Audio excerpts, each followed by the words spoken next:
Ready to rock and roll here. As you know, if you're a customer attendee of our speakers tonight, we have a few business announcements to go through first. How many went to the You Bet tour last? I think it was last weekend or 2 weekends ago, a couple weekends ago. Anybody attend the You Bet tour? It's a great outing. It usually happens every year in the fall, so when it comes your way again next year, you might want to partake of it. It's lots of fun.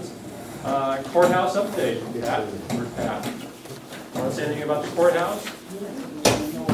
It's still on the endangered species list. The state is going to make a decision as to which projects to go forward with in view of their reduced budget. But we are still on the list of ones to possibly survive. They're down to two choices. Demolish the old building and rebuild on the site, or build a new one just down the road here at Highway 49 and Cement Hill Road. They say that if they build the new one, there's no feasible use for the old one, so they'll board it up and let it fall apart. We'll see. That's like about it for now. County structure out there, Willow Valley Road, wouldn't that be nice in downtown Nevada City? They were meeting in San Francisco Tuesday and Wednesday, so I don't know what came out of it.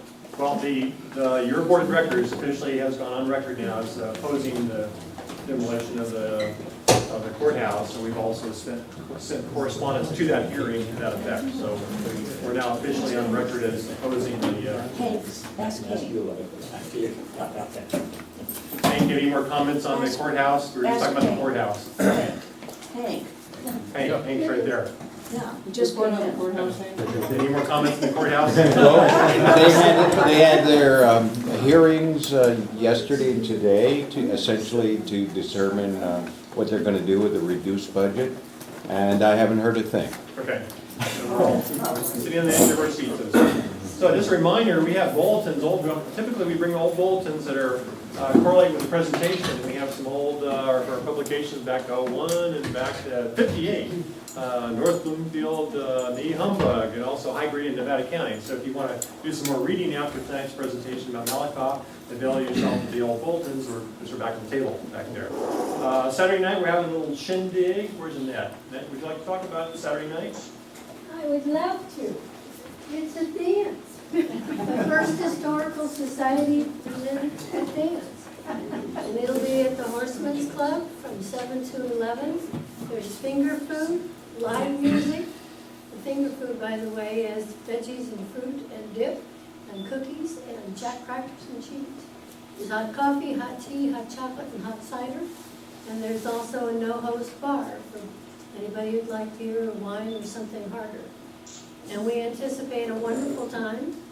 We have a live band called the Buffalo Gals, 2 gals and 4 terrific guys.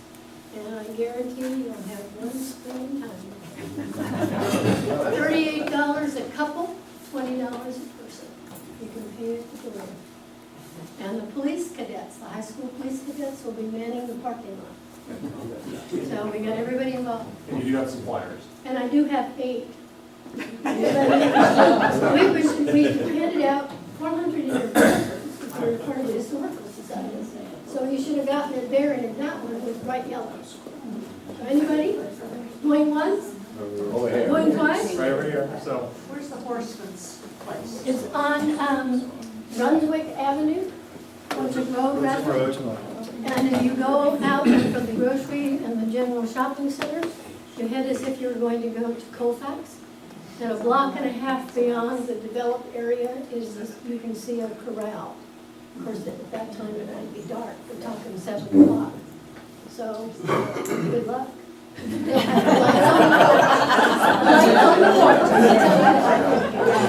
Anybody else? And that, please tell them the dance is not in the corral, they have a village. They have a very nice building with a huge dance floor and a capacity for 388 people. And I cut it off at 370 because the band is 7 and the staff is 4. See you there. See you on the dance floor. Thank you. Thank you, Annette. Do what? The program committee will be meeting soon to talk about next year's program, so if you have any ideas, get in contact with me. We're looking specifically for presentations that would yield a nice field trip. As you know, we've tried to implement the field trip concept where after the presentation, we actually go see what they're talking about, usually the Saturday following. So if you have any ideas, please share those with me. We're going to do our lineup for 2012 here real soon. Cookies tonight were provided by Alice Sobey and Priscilla Vanderpass. Thank you very much. And beverages are by Desmond, as he normally does every month. Thank you very much. And a raffle tonight. Can we pull up that raffle back there? Just a reminder, the raffle tickets help pay for the rent here every month. That looks quite nice. It's offered by Sierra Knolls Winery and just a couple of board members. Is the picture included as well? Yeah. And that's Purdon Crossing, I think. Purdon or Edwards? Amanda's print. Oh, it says Edwards, yeah. So that'll be quite a prize. So get your tickets. We'll continue to sell those tickets right at the very end. For some of you with the regular attendees, you might remember in months past we had kind of a dim image. Anybody ever see that? It was kind of hard to see the image up here. Well, we discovered that my video projector, the camera, the bulb was failing. My wife was here tonight, and I was watching something recently, and it went out. So we have a brand new bulb, and it should be much brighter tonight. We tested it already. Next month, we have coming up Scott Blandford, and his presentation is going to be entitled Tahology 101, 10,000 Years of Human History at Lake Tahoe from Ice Age Mummies to Marilyn Monroe. Should be quite interesting. He has published a book on this topic recently. He's also a college professor, Stanford graduate, PhD. What I read up on him, it should be quite entertaining, so don't miss this next month. Any more announcements to make tonight before we get into our presentation from the audience? Gone.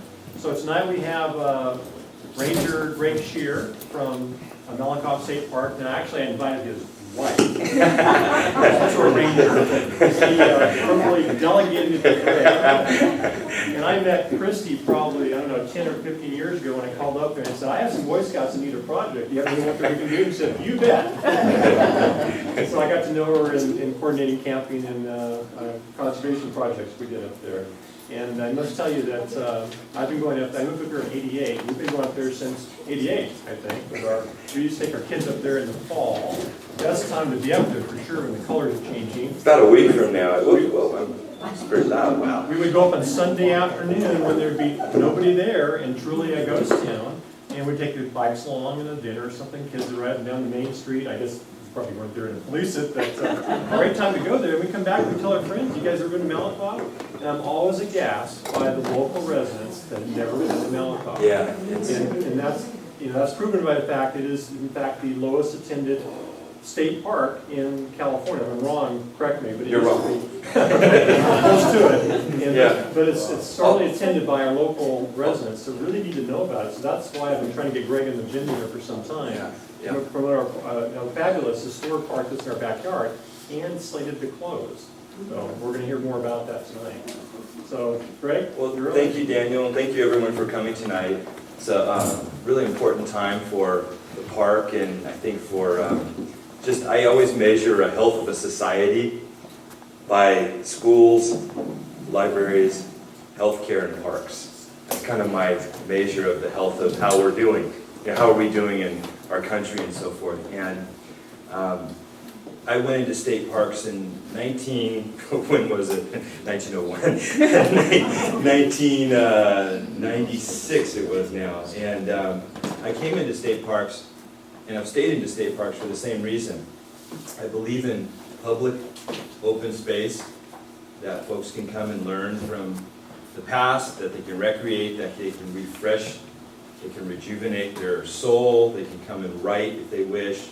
And I fought, along with my wife and folks that are in this room too, Hank Niels. Every time I need a letter written, Hank is more than willing to write a letter, and to folks in Sacramento and so forth. So we're still fighting to keep the park open, and I'll talk about that a little bit after the presentation. The presentation, I want to focus on the magical parts of the park and some of the things that if you haven't been up there lately, please go up, especially in the next week. The colors are changing. It's a truly magical place, even in the middle of summer, when it's 90 degrees and it feels like 100 up there, but it's 90 really. It's a magical place, and it's a nationally registered historic site. It's right here, it's your park, and it's worth fighting to keep it open. We're open right now, and I'll give you a little bit of that after the presentation as well. But I'm glad to see everyone here tonight. I was trying to figure out if it was going to be a small crowd or a big crowd, and Christy said, "Greg, it's going to be a huge crowd." And my daughter grabbed my leg and she goes, "It's going to be big!" And she jumped on my back, and I said, "Well, it will be a big crowd because people care. People love this park. They adore this park." And that's, I have to say that I started loving the park after I saw it. And just real quick, the story about how I got to this park is quite interesting. My wife and I were working as rangers in Santa Cruz, and I was actually doing a planning position at that time. I left being a ranger and was doing environmental planning for parks, for projects. And she came up and she saw the park, and she said, "Greg, we're going back in the field." And I said, "Thank goodness, get me out of the desk." Santa Cruz was a very, very politically charged place, but we loved it, but we couldn't afford to live there anyway. And so she came up here and she said, "You're going to love this park." And I said, "Well, okay, put in for it." I never saw it. I came up here. The first time I saw it, I was working. And I love this park. This park has depth, it's got history, it's got mystery. Kids ask me about ghosts and other stories. I'll tell you a little bit about that tonight. This park has soul.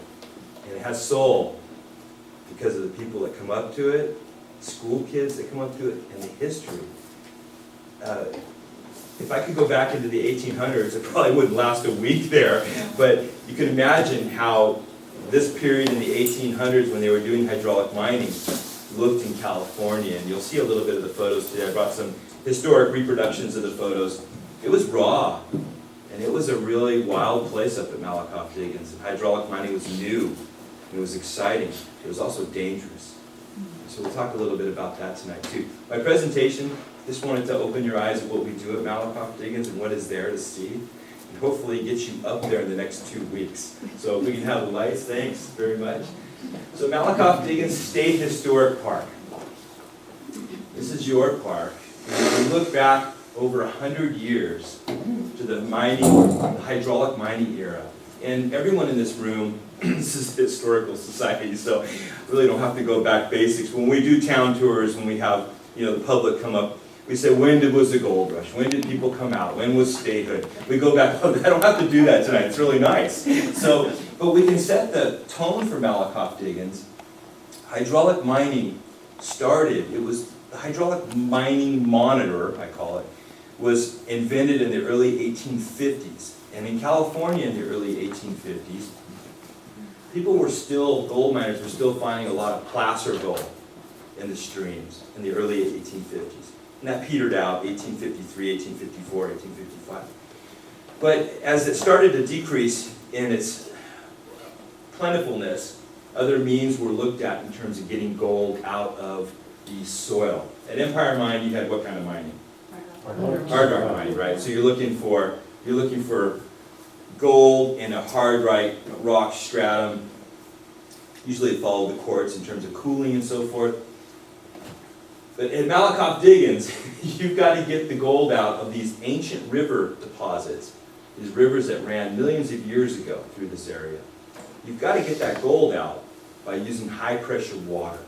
It's a cheap technique if you control the water. That's the key. You have to be able to own the water rights or have someone who's going to give you a very good price on water when there's a drought. That's a really tough thing in the 1870s especially. So at Malakoff Diggins, you had hydraulic mining.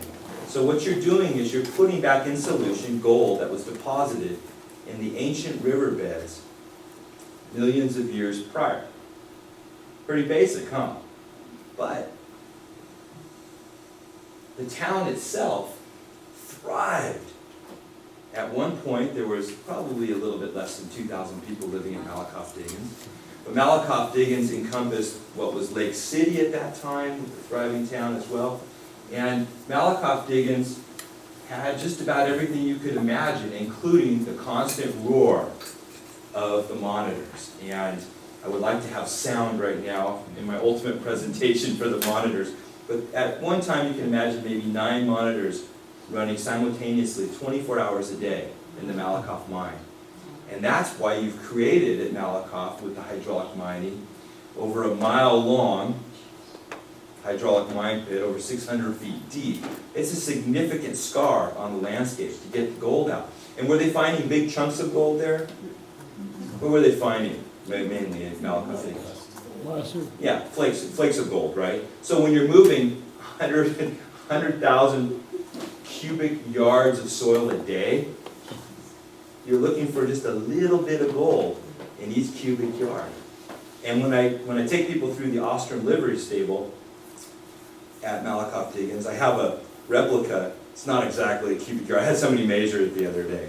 It's not exactly, my carpentry skills are not quite what they should be. But it gives you an idea about what a cubic yard of soil looked like. And you're looking at thousands and thousands of cubic yards of soil washed down every day.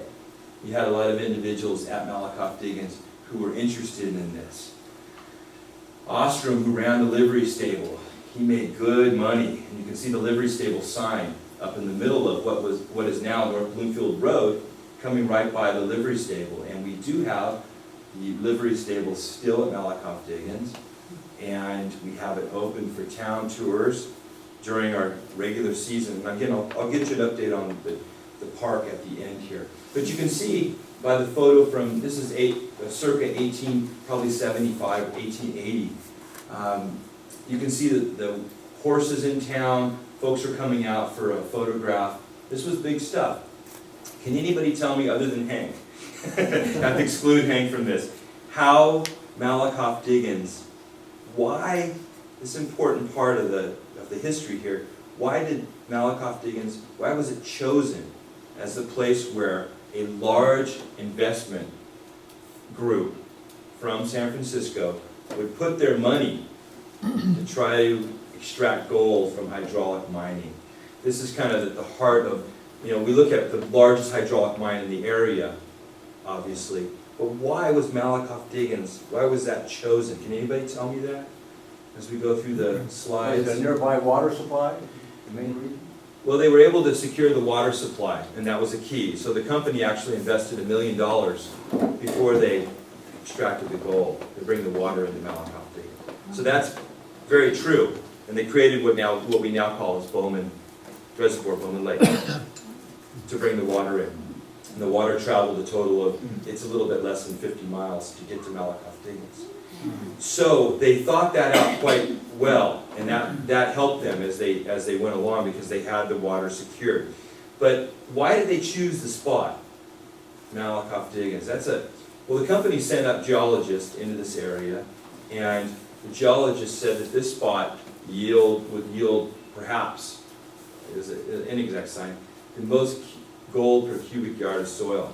And that's why they chose Malakoff Diggins. So it wasn't a random, they didn't throw up a picture of the Sierras and, boom, fling a dart over there and say, wow, let's put $1 million into the water and let's go from there. That's not the case at all. It was a well thought out plan.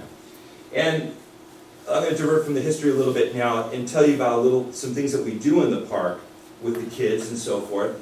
And a lot of you know that we have a Malakoff Diggins fishing derby at the park. And we have it at the Blair Lake. We usually have donations. They bring in trout, and kids come in, and kids come from all over. And one of the things that I love about this park is you have this particular activity, and you have, and I'll show you some others with the school groups coming in this historic town in the setting. And with the fishing derby, hopefully the kids get a chance to learn some things about the outdoor education and so forth, and get out into the park and have a good time. And we have, that's pretty impressive actually. This year the winning fish was 9 pounds, and that was a big fish. I don't think the kid has recovered from that yet. Nor have I, actually. But the part that I like about it, everyone you see in here other than myself is a volunteer. And these folks not only give their time and effort, but they believe in getting people up to the park and having the park enjoyed because it's your park. Everywhere I go and speak about Malakoff Diggins and state parks, it's your park. That's the important thing. Humbug Days. Has anybody been to Humbug Days here?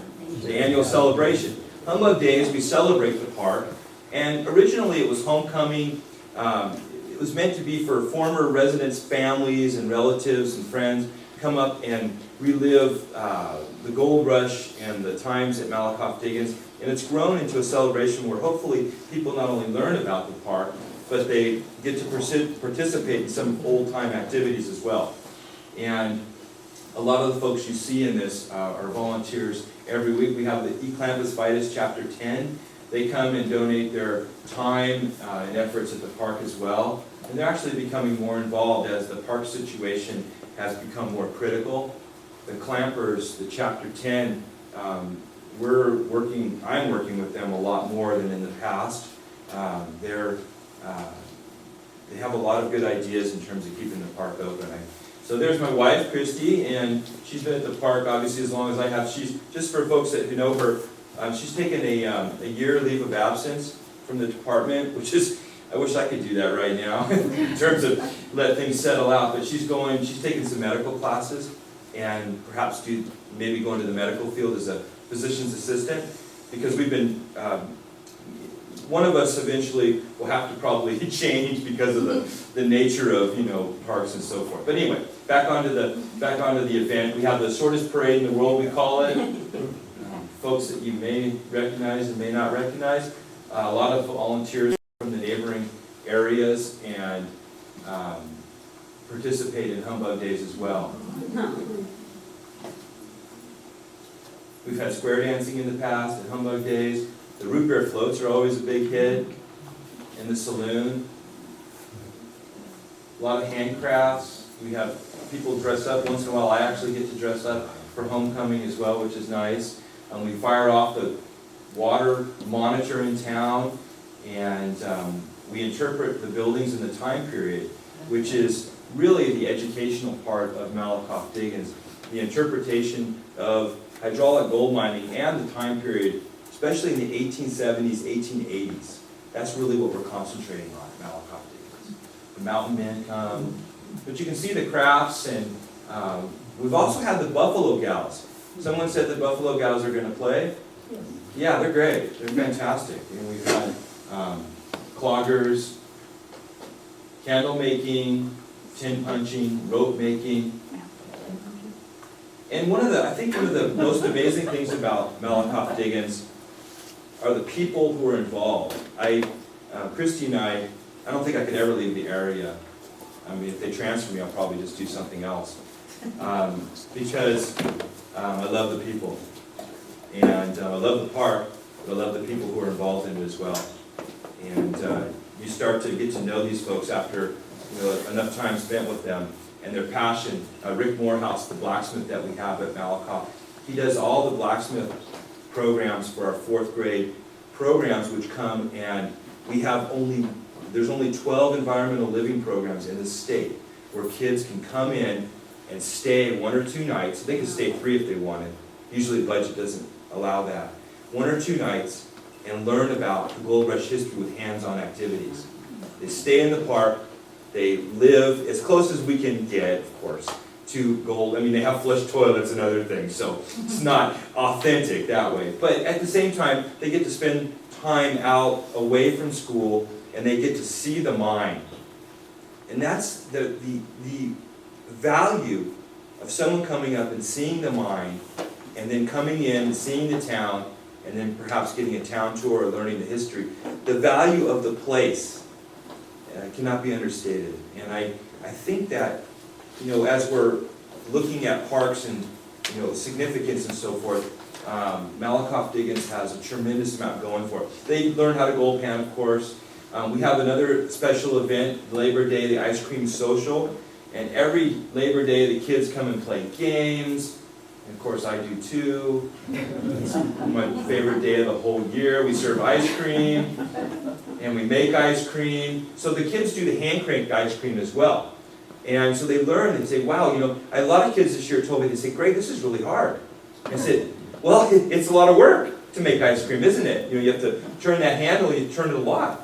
And you have to, add the ice and the salt, and we talk about the process. But the kids aren't used to seeing things, they didn't know what a chamber pot was. They didn't know what an ice box was. They didn't know that, milk in other neighborhoods, milk was delivered to other neighborhoods. They didn't know a stagecoach actually came by, brought mail and other items. In our general store, we have the stagecoach stop, of course, the general store, we have the mail, actually the post office was in the general store.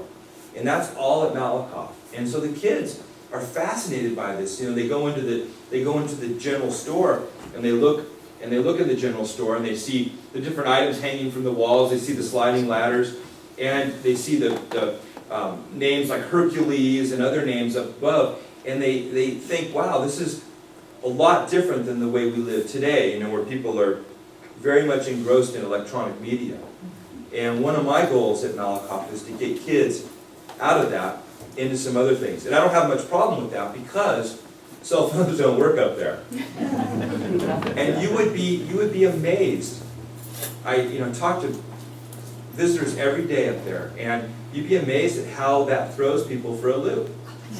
Where can I drive to use my cell phone? I said, well, you can drive out of the park, and there's a spot, and I direct people up, and it's amazing how much time someone will spend up in that little spot with their cell phone. I said, well, do you think you could just, shut it down for a while? Oh, I can't, well, okay.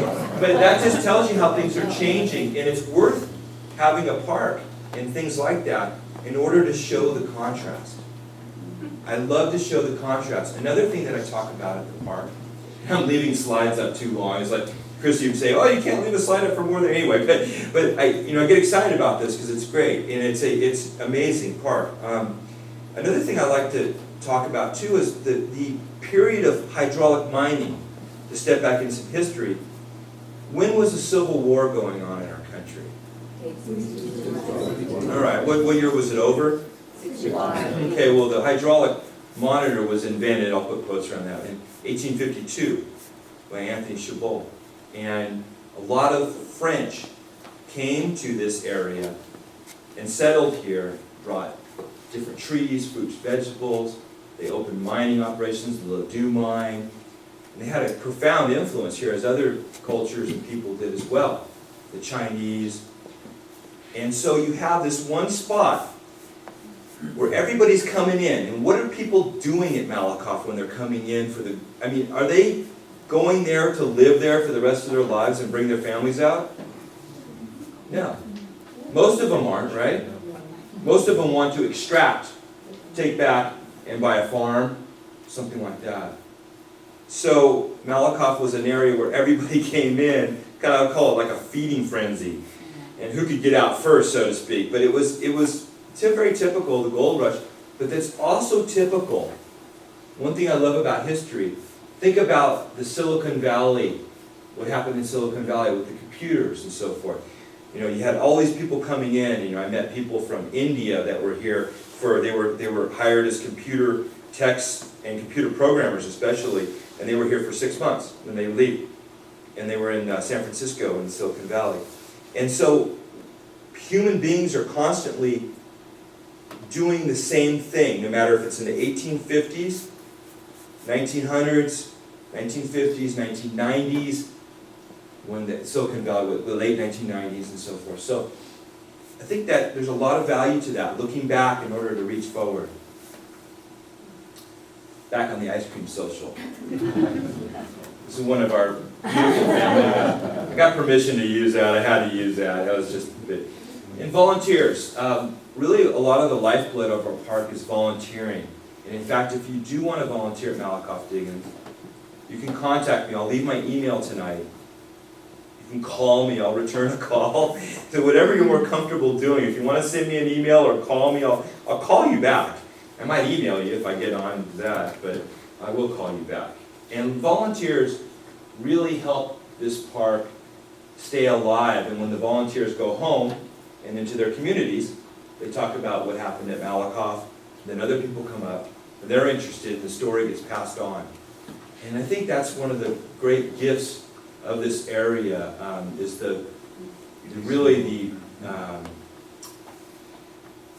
not the need for volunteering, but people feel like it actually is helping if they volunteer, which it does. It's furthering the story, and it's helping save a park, really.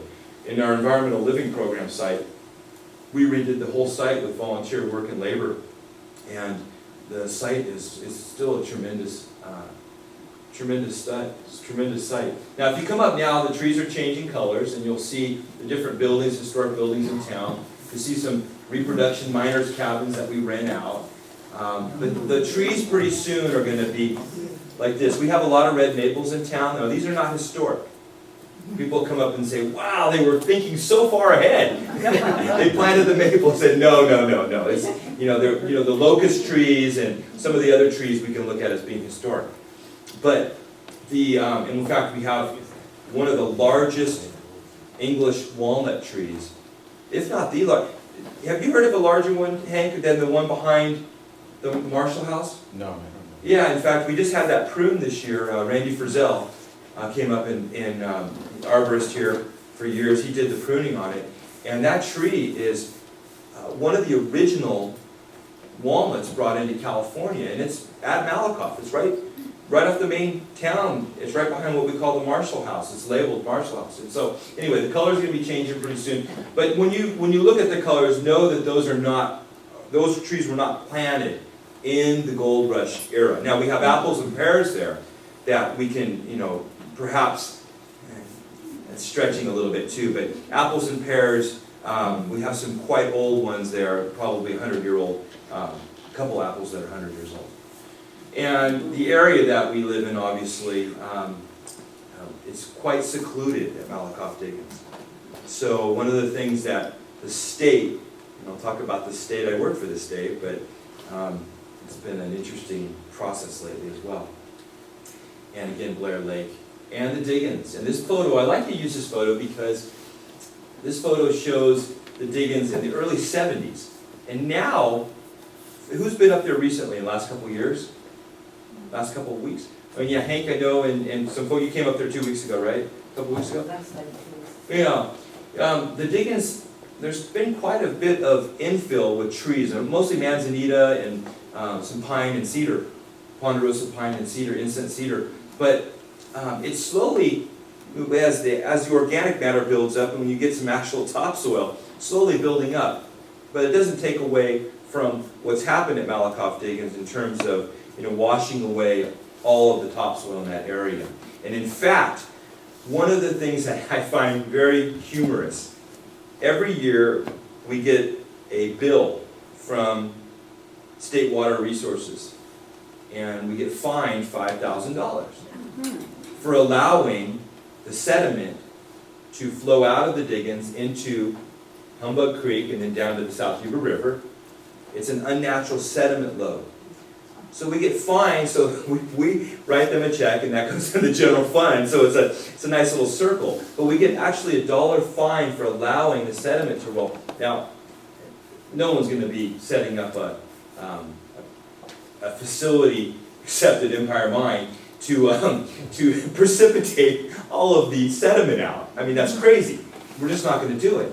So every year we're going to continue to be fined for allowing the fine sediments to drain out of the mine.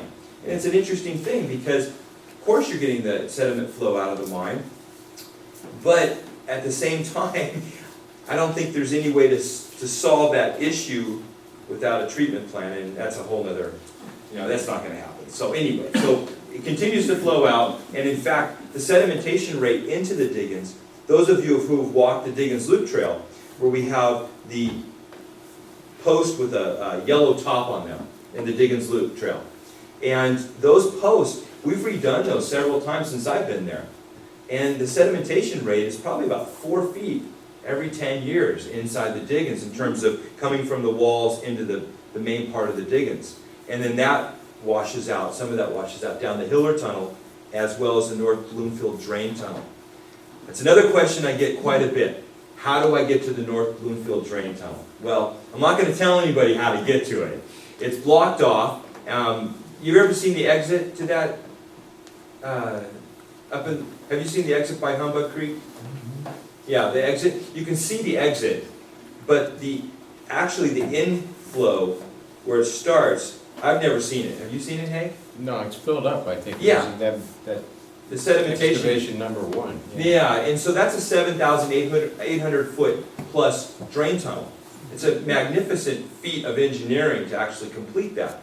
But what you can see on that drain tunnel, if you take a hike down the Humbug Trail, which is a lovely hike, especially this time of year with the trees, and a lot of maples are changing, it's just gorgeous. And if you take the hike down, you can see these areas where they're fenced off, and I mean, I don't think we'd have to fence them off, but we did. It's all liability, I guess. But they're large areas where they're filled with water, and they look like a circular area right off the trail. I think you can see 5 of the shafts. They dug the tunnel in shafts, and then they connected the shafts they would dig towards. And the shafts are full of water, so you can see and get a sense of you're walking near where the large drain tunnel was draining the water and debris out of Malakoff Diggins. Therein lies the problem with hydraulic mining, doesn't it? The debris goes somewhere.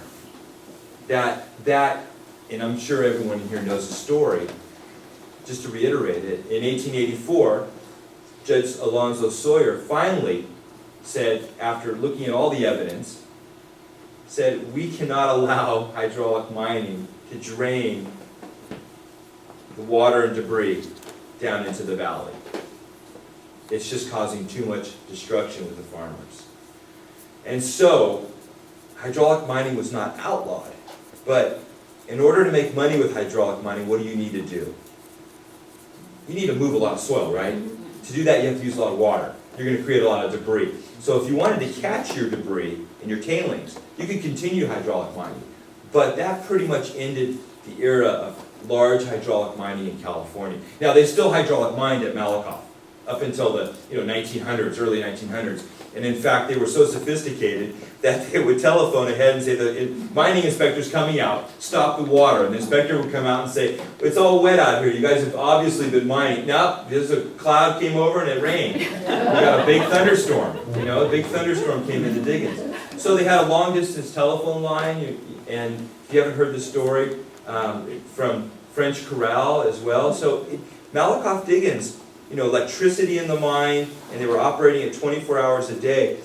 In total, and you're looking at gold price in 1873, I think the average gold price for the year in 1873 was $20.83 or something an ounce. So, and that stayed kind of steady until the 1920s, and that price you can say 20-something an ounce, 18 maybe. They took out $3.5 million roughly of gold out of Malakoff Diggins. And that's a lot of gold when you're looking at dust, fine dust, but it's also a lot of debris. So think about the cost of getting that gold out of Malakoff Diggins. And then I tried to trace at one time, and Hank, you might be able to help me with this too. Most of the gold from Malakoff Diggins didn't it end up in Fort Knox? Oh, I don't know. I think it ended up in the basement. I don't think it ended up actually circulating and doing some good for a majority of people. I think it ended up vault, and that's quite interesting. So I got close to the answer on that, but you can't really, that's a tough thing to find, to figure out. So they also use mercury at Malakoff Diggins. They would use it obviously as quicksilver, and the amalgam, they would retort the amalgam to separate the gold from the mercury. Most of the mercury came from the New Almaden mine in San Jose. And so they did have some, what we would call some, material that we don't want the mercury running around in the environment and changing forms, the methyl mercury and so forth. But that was really, we didn't have the same chemical process that they used at Empire Mine. And so it's a different type of mining, but you did have mercury. And they still find, obviously, mercury now and then, hot spots they call them, in the South Yuba River and other places. But a lot of that mercury is probably from the Malakoff mine, especially the drain tunnels. And in fact, in 1 month in the drain tunnels, they would clean the drain tunnel, especially the North Bloomfield tunnel, once a month, and they found over 500 pounds of gold in that tunnel from 1 month, and I think that was in 1882. Wow.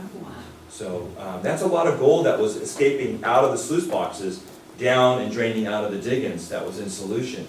And so by 1882, they were really, they worked quite a few feet, obviously, down from the top of they had gotten into the real good gravel for yielding gold. And so they recovered quite a bit through the tunnels, with cleaning the tunnels, and I love that term they used to clean the tunnels. And in fact, there's one photo that I brought up here, and I think I have it where there's a gentleman standing in the mine, and when we turn the lights on, we can see it again. He's standing in the mine, and I hope I brought it. He has an umbrella over his head.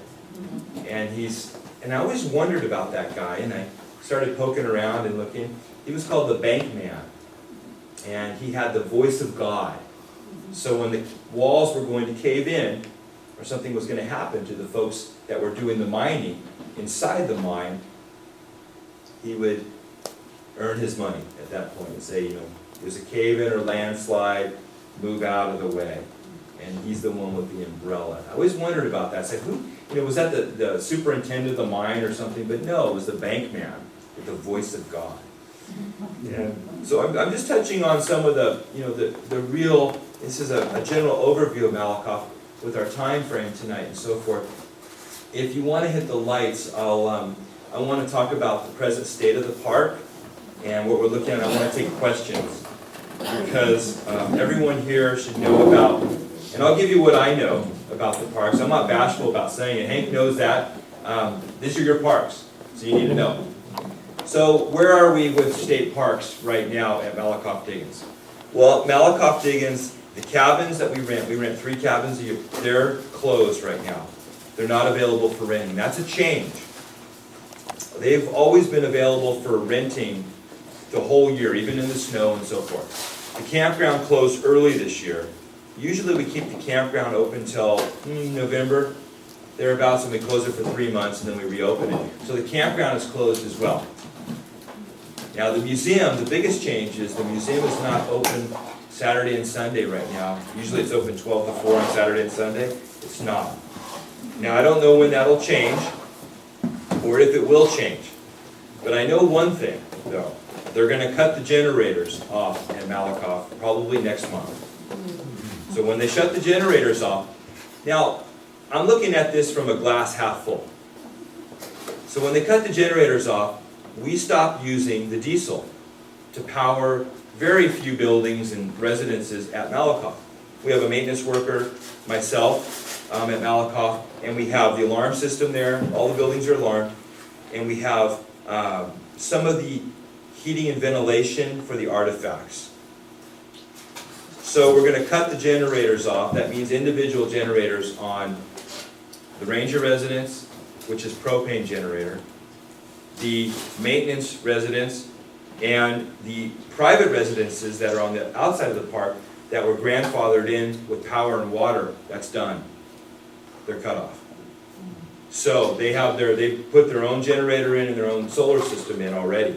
They've been pretty proactive about that. So I don't think this is bad. I don't think this is a really bad thing. So we're going to have a quiet town now. We don't have to worry about the whine of the generators. The trick now is to keep the park from being boarded up. I don't think it's going to be boarded up. I really don't. And I'm going to be right up front with you. I don't think we're going to have a full shutdown of Malakoff. What I want is I want the park to be open in some respect with this horrible economy and budget cuts that we've taken. And I want the school programs to go. So once I have the okay for the school programs, because I'm already full. Malakoff, I've got every single one of my environmental living program dates taken. Everything. The demand is there. The teachers want this. They love the program up there. The kids obviously want it, and the parents want it. And that drives that little avenue. So I'm full with my programs. The day use school programs are another program that we offer, and those fill up as the year goes on. And I emailed the superintendent again today, and I'm trying to get an answer when I can tell those school groups, yes, you're coming in, and then I can order my supplies, and I can run the park pretty much the same as in past years, and it'll be quieter. So there's, yes, we have some, potential bad news, but at the same time, I think that people, because they've written so much, They've caused such an uproar of this particular park closing, and, you know, no one wants to, I don't think if you close this park, you can ever reopen it. I really don't. I think it has to stay open to stay open. I really do. And I think that given the current situation, I think we can keep it open, but the one thing that we probably have to do, we have to probably go one step further. So people ask, why was Malakoff singled out? Well, we have low visitation. Look where we are. We get snow, we get some bad weather in the year, but we're far out. I mean, we're not like Empire Mine where you can swing off the freeway, take East Empire Street, and go see Empire Mine. We're not set up that way. You gotta wanna get to Malakoff. You really do. And at $4 and something cents a gallon for gas, you know. So, that's one thing that's been going against us, is the fact that we're so far out. But we also have something that's going for us, in fact, that we have school programs every year, and a high demand for the school programs. We have a national registered historic site, and that is gold. No pun intended. It has so much weight. It really does. And that is something that is difficult to attain, and it's also something that we have to keep preserved and improving and continue to work on.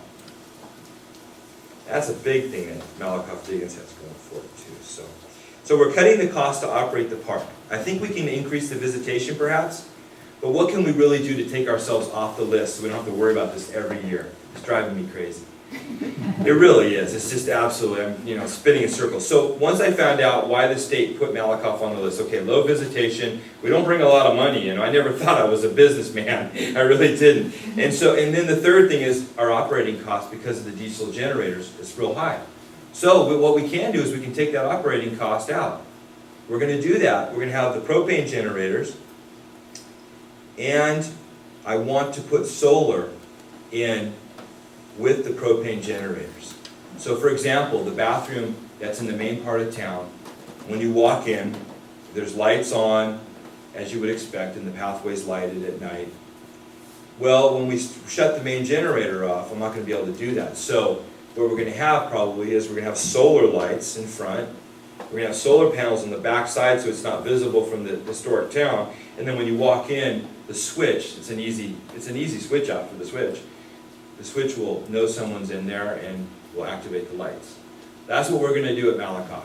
We're going to cut the cost to such a negligible amount that we won't show up on the list. And that's the one thing I think we can really attack this year. Because State Parks is going to take an $11 million cut July 1st. We haven't taken the cut yet. This is what's really fun about this. And then the next year we take a $22 million cut in July 1st. And that's a large part of our operating budget. So, if I can say there's zero cost to run the park, basically, then I think we can keep it open. The plans are, our superintendent wants a caretaker there, someone there, and wants a school program. He doesn't, these folks are not wanting the park to shut down. And they're really not. But at the same time, with those kind of cuts with a small department, it's been very challenging. My point is this. So we're trying to cut the cost to zero, basically, to run the park, just some propane here and there. But we need to keep the pressure on. There's two legislatures that are assemblymen, and Mr. Logan, I left a letter up here in front, actually, addressed with talking points, thanks. And could you read the Mr. Logan, Mr. DeMalfa? Could you read the talking points really quick here, if you don't mind? Number one, Malakoff is the only park in the world that captures the excitement and controversy of the hydraulic mining method and the resulting environmental and social impacts. And let me just pause on that one for a minute. So this park that you have in your county is the only park that preserves the story of hydraulic mining. It's fantastic. Now there's a lot of hard rock mines, but this is the hydraulic mining park. And for those of you who have been to other parks in the country, I've been to Bannock State Park in Montana, it's close. This park is, I've been to some parks in Nevada where you drive through and there's a picture of how the building used to be, and there's a little caption underneath it, and it's blowing off in the wind. Malakoff is special. I mean, there's a lot of buildings that need work, we know that, but what we have here is worth saving. It really is. Not for my job or anything else. It's worth saving because it is one of a kind, and it's the best preserved that I have seen. Now maybe there's another one somewhere like South Africa that I haven't seen, but this is the best that I have seen in terms of the era and the interpretive period. Go ahead. North Bloomfield is a nationally registered historic Talked about site. that, right?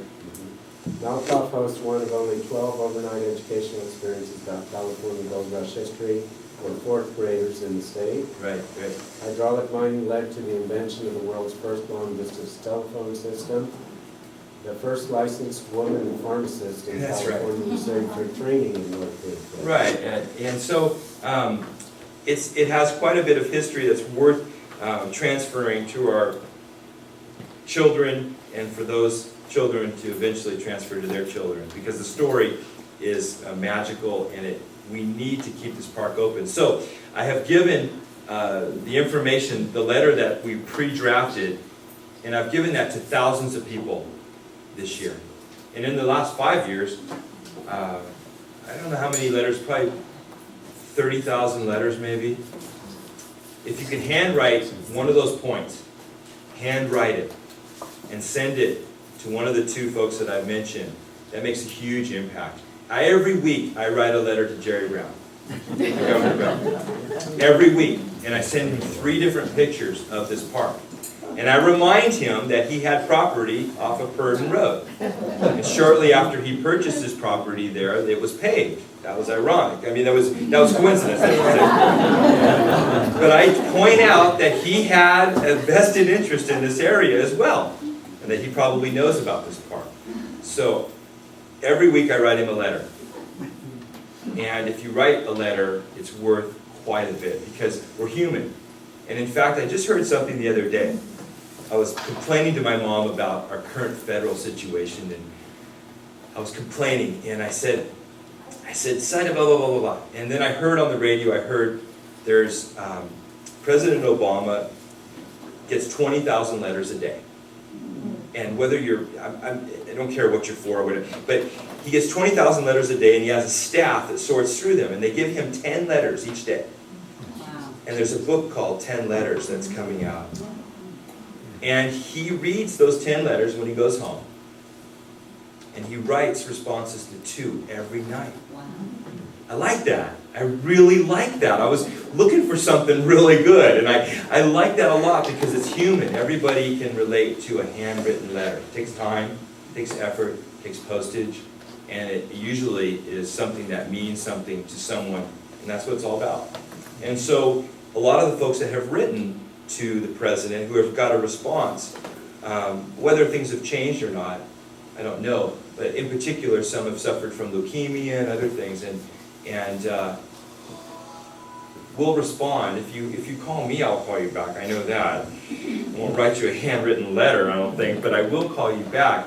But please write a handwritten letter if you can. It makes a big difference, because we're human. All of us are. Underneath, maybe getting through all the politics or whatever of someone, their beliefs, but we're all human, and I do believe that we've made a difference. And the reason why I'm up here able to speak to you about Malakoff being open still, because you can come in, you can register for the day, and you can hike the trails. We're still open. Not at the same way, but we're still open. And the reason, I believe, is because of the letters that folks like you have written. And I've gone down, I've met with the assemblymen as well, and the state senators, and I've done what I can too. So I think it's made a big difference because it's your park. And it's a magical, magical place. Long after I'm gone, people don't think I'm going to leave, but I am. Eventually, Malakoff, the story needs to remain, as well as for other state parks. They're treasures. So I look forward to hearing from you. You have any questions? I mean, I've been up here rambling on for almost an hour, and yes, yeah. I have 2 questions. Yeah. One is there a way to donate money to help save this particular park? Yeah, the answer is yes. and I'll tell you about it, go ahead. Okay. And the other question is, have you had any problems with vandals? Yeah. Vandals? And this is a really good question. So yes, you can donate to help save the park. There's two ways really to do it. There's a young man named Alden Olmsted, and he has his jars out everywhere. I like that a lot. I've met with him, I like him. He's got a lot going, and he's in it for the right reasons. That's one way you can donate. You can go on his website as well. John Olmsted, I think it's under John Olmsted where you can donate, under the web. And the jars are out at Briar Patch. We have them in our park, South Yuba, they're down there as well. He's going to present a check to the governor and say, these are the parks that this check will cover, take them off your list. I love that. Dollar in, dollar out, I think it's beautiful. I think he's such an interesting man, I really enjoyed meeting him. And the other way you can do it is we have a park association, a Malakoff Diggins Park Association, and you can donate through the park association because they support, obviously, the park. Interpretive. So you can do it one of two ways. That's so that's the answer to that. And the second question, give it to me again? Yeah. Vandalism. Yeah, vandalism has been very low at Malakoff Diggins. And the people who live around the park, I think they value the park. And so I don't have I've never seen anything spray painted on a building since I've been there. Also, I think Christy and I have a really good rapport with with people that live in this community. It has probably something to do with it too, but the people have very, very much respected it. Once in a while, I'll find a lock that's been cut and someone's gone in an area, but I haven't had really anything other than maybe one time I had the Ladue Mine monitor, somebody put a chain on it, and they pulled the concrete out, but they didn't, drag it away or take it. We just flipped it back over. So there's been a couple, but very, very little, and that's 11 years. So it's a testament really to the community. The community it just doesn't happen. So I'm really, really proud of that. Yeah, good question. Yeah. Anybody else with any questions for me while you've got me? Because you gotta remember, I'm covering Malakoff, South Yuba River, and we don't know what's happening there either. That'll be a real fun one. And then Empire Mine. So I'm away from the park a lot now, which is, not as good as it could be. Yes, Priscilla. I was going to say, a lot of the people maybe don't know that there's a lot of hiking trails around too. There's a rim trail and the other, and will those be still open? Yeah. In fact, they're all open now. People call me almost every day, and it's embarrassing to even have to answer questions like that, but I have maps. These are free maps, and I have some historic brochure type information for you as well. And all the trails on here are open. So there's nothing that's closed. Just please come and pay for your car. Everybody here is a senior, $7 for the day. So you just use the envelopes in front of the museum, or if you see me, I'll take care of you too. So yeah. Are dogs still excluded from most of the trails? No, they're not actually. The Humbug Trail, which a lot of people like, the one that goes down to actually the South Yuba River near Humbug Creek, that trail is open to dogs now on a leash. And the two trails from the campground, the Slaughterhouse Trail and the Town Trail, or the Town Site Trail, those are also open to dogs on a leash. Because we were finding that people were camping in the campground, they couldn't walk down the trails with their dogs. I mean, it's ridiculous. That got that changed too. So the only place you can't take dogs at Malakoff legally, the Diggins Loop Trail. I see you laughing at me. Diggins Loop Trail and the Blair Lake. The Blair Trail. Those are the two. Yeah. Where's the lake? The lake is right just outside the town site as you head up the hill, up North Bloomfield Hill. Yeah. How large is the area of mine? Oh, it's over a mile long, and at one time it was well over 600 feet deep. So we're looking at, it's like a little piece of Utah, small. It's quite impressive if you want to look at it that way. Was it a natural lake or was it due to the hydraulic? Due to the hydraulic mining, yeah. Yeah, there's, in the lake you're talking about, there's area where water accumulates every year. There's a lot of reeds growing in there now and tules and so forth. But there's another lake farther up, the Blair Lake, where we have the fishing derby and that type of thing. That's farther up it's a little bit of ways from the mine. So it's about 1.25 miles from that spot. It's a good question, yeah. Yes? I've noticed you've got some interesting headstones in your cemetery. Oh, yeah, that you were, What you can had, you tell us about okay, the that? cemetery, well, that's a good question. The cemetery is run by the Nevada County Cemetery District.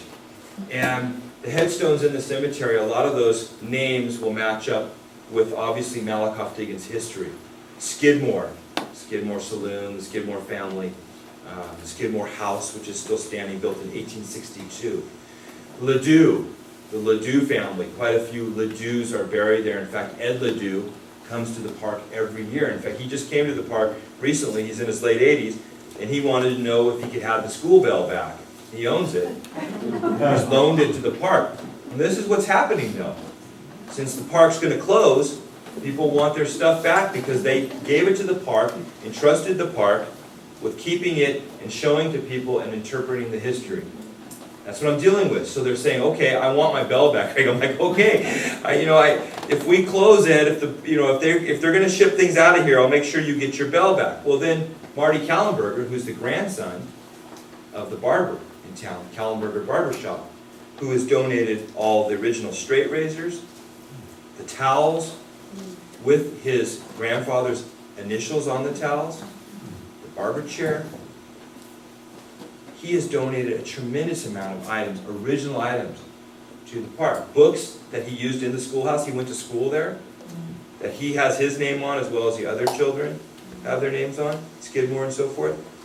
And he said, Greg, he said, when should I come up? He's 91. When should I come up and get my stuff? And I said, well, you don't need to yet, Marty, but I'll let you know. Because he put it on loan with the park. Some people gift it to the park, some people loan it to the park. It depends on how they want to do it. Well, he wants to get his stuff too. And I said, I don't blame anyone for calling and wanting to do this.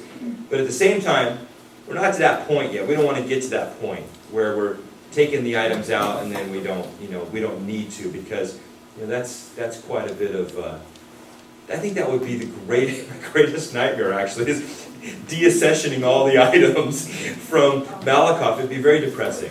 So I don't want to do that. But at the same time, the cemetery, it's run by the Nevada County Cemetery District. I patrol there every day, so I keep an eye on it. It's got a fence around it, but the fence is not locked. The gate, you can open the gate, it's open to the public. The thing we ask people not to do, other than stealing headstones, is, which doesn't happen very often up there at least, is I ask them not to do the kids like to do the tracings. Yeah, and I remember about 9 years ago I had a kid that was doing a tracing on a pretty large column, and the column didn't make it. And it was, probably weathered at the bottom anyway, but he pushed it over and so no tracings. The cemetery, yes. And the cemetery is active? It is active, so if you want to buy a plot for you or your loved one, you can do it in the cemetery. And Christy asked me, she said, Craig, do you want to buy a plot for a cemetery? I said, no. I said, 43, I don't want anything to do with that. I don't want to be buried where I worked. I don't want that to happen. But it's you can still buy a plot there. A lot of the folks that come up to the cemetery that live in the area, they have plots already pre-selected. And so when there is a funeral up there, it's quite interesting because obviously the families, it's like any other funeral, but they lower the casket into the ground and they cover it. And then a little bit later, they'll finish with the headstone and so forth, if that's what the family wants. So what you see at first is not the final product, but it's beautiful up there. And the cemetery, if you haven't been to it, it's got ponderosa pines growing in it, and it's quite, I think it's a really beautiful spot. It's right next to the schoolhouse. So if you grab a map, right next to the schoolhouse is the cemetery. And in fact, I asked my father before he passed away, I said, do you want to be buried in a cemetery like this or anything like that? Because he never talked to me about that.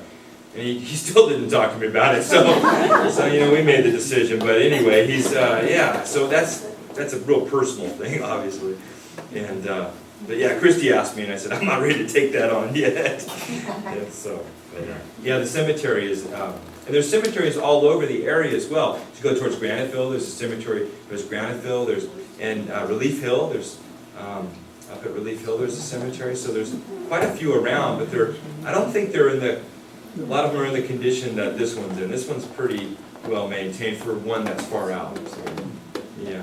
I don't know what would happen if we abandoned it, but I know if we left, if there was not a ranger there or a caretaker, then I see the people coming in to yank me out. But I see Daniel's getting close here. But if there wasn't a ranger there or a caretaker, I think that the park would probably suffer a little more than it does now. So, yeah. Yeah.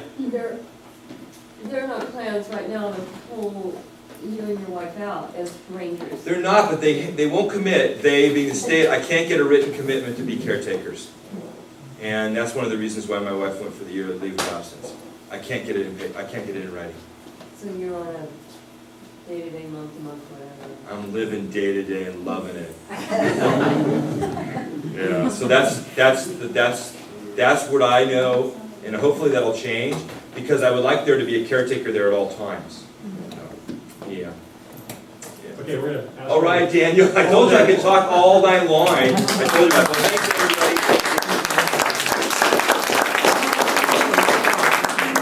I'm just gonna stick around afterwards while we have freshmen, so I'm sure I'll post or field some more questions from you all. I want to tell you, I've spent many a camping night with scouts up there, and one of our objectives in scouting is to give our youth good memories. I can assure you that a tour through that cemetery on a moonlit night. Some ghost stories, they went over some memories. Especially when you walk over to the schoolhouse afterwards, you look through the window, and there's mannequins sitting in the benches there.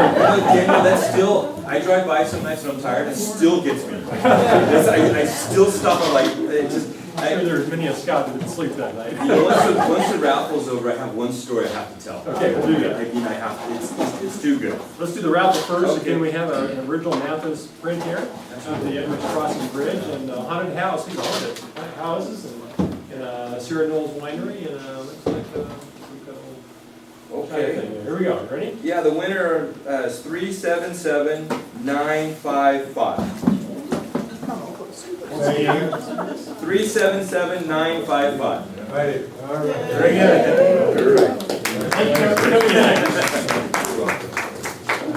There you go. Oh, yeah, do I have time for one more? One more. Yeah, so I think that everyone asked me, since we've been there so long, what is the strangest thing I've seen at Malakoff Diggins? And so, are you going to get this on tape? I am. All right. I'll change the story a little bit. They'll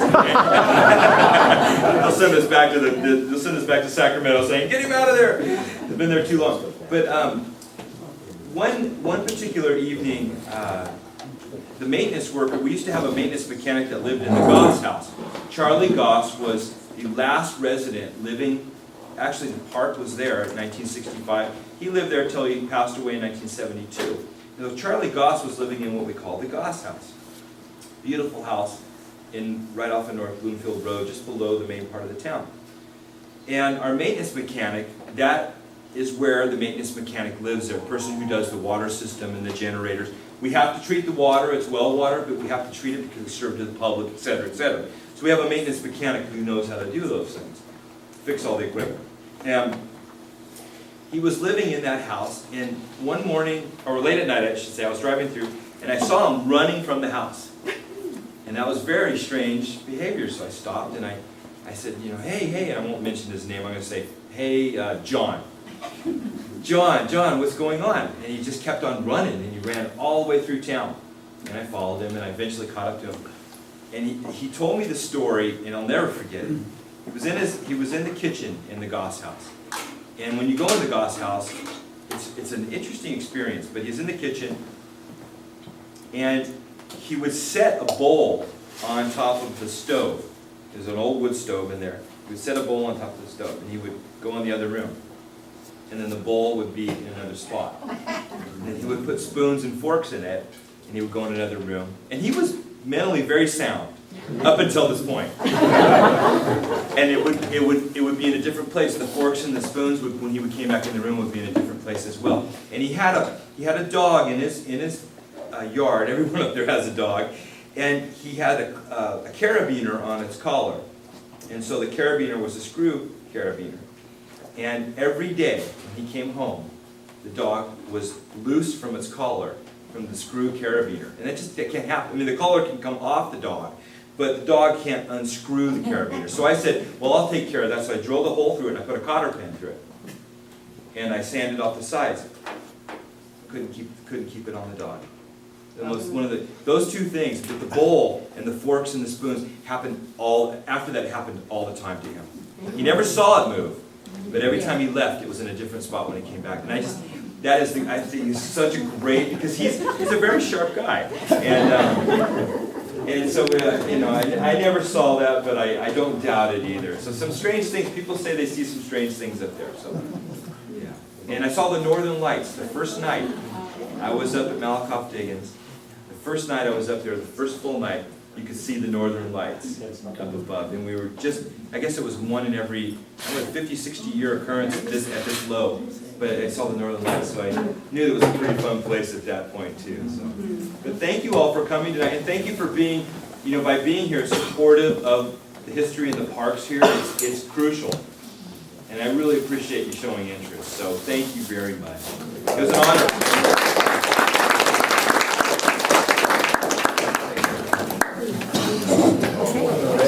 Yeah. We did, yes, we did. Let's hear it.